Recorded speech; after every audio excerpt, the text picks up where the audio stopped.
Isang magandang araw po sa aking mga taga-subaybay dito po sa channel ni Kuya Dan TV Vlog. Good morning sa mga umaga po. Magandang tanghali sa mga tanghali po dyan sa inyong kinaroroonan. Magandang hapon kung hapon man po sa inyo, sa kasalukuyan. And of course, magandang gabi po sa mga taga-subaybay natin, sa ating mga kaibigan na sa ngayong oras pong ito ay gabi. So in short, have a nice day sa atin pong lahat. So ngayong araw pong ito, si Kuya Dan ay mag-a-update hinggil sa ating panahon dahil po dito ngayon sa kinaroroonan ko sa probinsya ng Albay ay kailangan po mag-update tayo ng panahon dahil po sa mayroon na pipintong sama ng panahon. O sa madaling salita, mayroon po ditong bagyo na parating. Actually po, ay signal number 1 na po sa kasalukuyan. So, kung naririnig po ninyo ang background na yan, ay yan po ay sanhi ng malakas na ulan. Maulan na po dito, mga idol. So, papakita ko po sa inyo ang paligid dito sa aking kinaroroonan, dito po sa aking tinitirahan sa Pandan, Ligao City para ma-picturize ko po sa inyo ang sinasabi ko pong napipintong sama ng panahon. Alright, halik po kayo, samahan nyo si Kuya Dan para po ating ikutin o ipakita ang kalagayan ng panahon sa mga oras pong ito. Alright, go!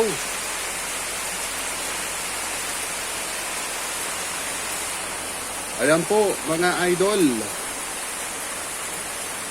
ang lakas po ng ulan. Ayon po sa latest update ng Pag-asa, dito po sa rehiyong Bicol ay meron na po tayong signal number 1. At mayroon na po namang alert level o warning alert ang NDRRC na kung saan ay naka-orange o naka-yellow color po. Ibig sabihin ng indicator na itong pong araw na ito ay bubuhos. Ayan na po nga, bumubuhos na po ang napakalakas na ulan. Dala po yan ng signal number 1 ng bagyong paparating. Ayan po. Halos zero visibility ang makikita po ninyo sa mga daan dahil po ay sa sobrang lakas ng ulan. Alright, so ayan po. Sanhi din po nito ay maaari po na maantala ang ating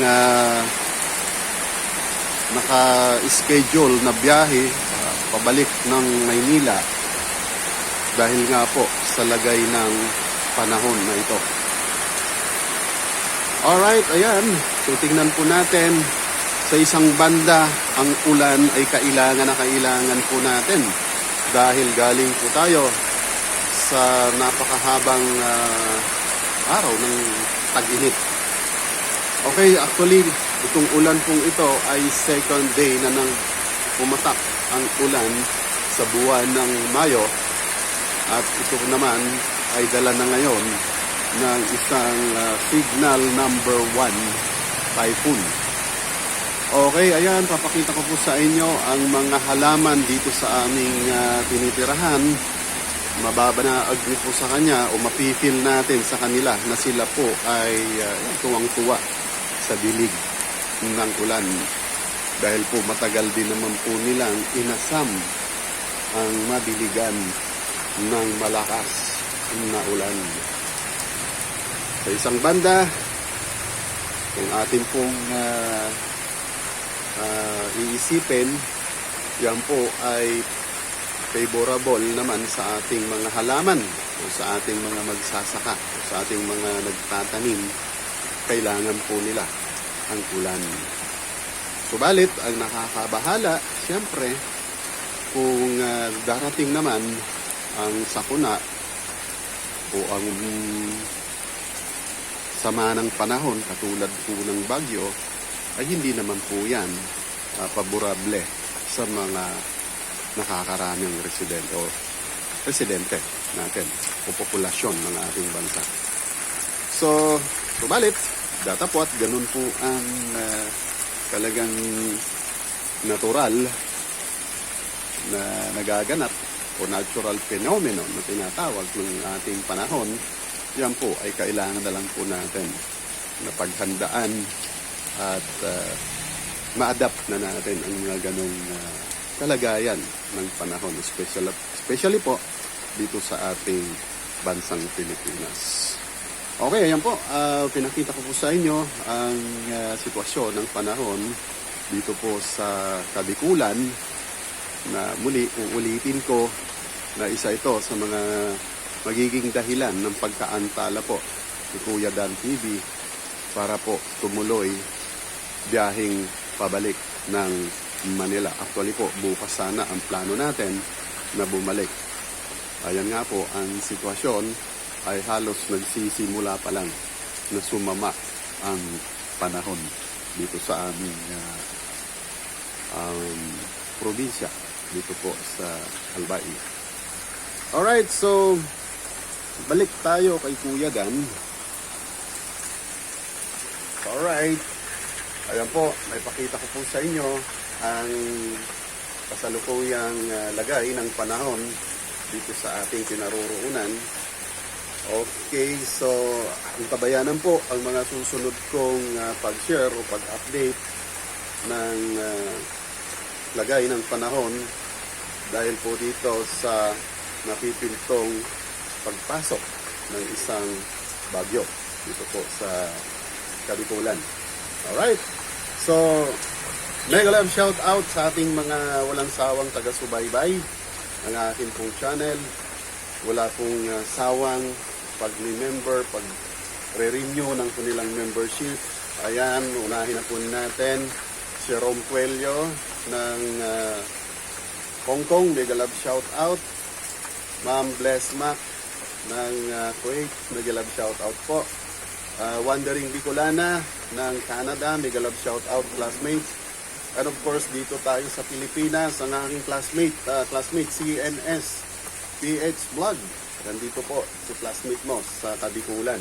Kung nandito ka man po, ay pumunta ka dyan sa aking classmate at pares lang naman po tayong taga-Albay. And also, mega love shout out Pirata, ating pong member.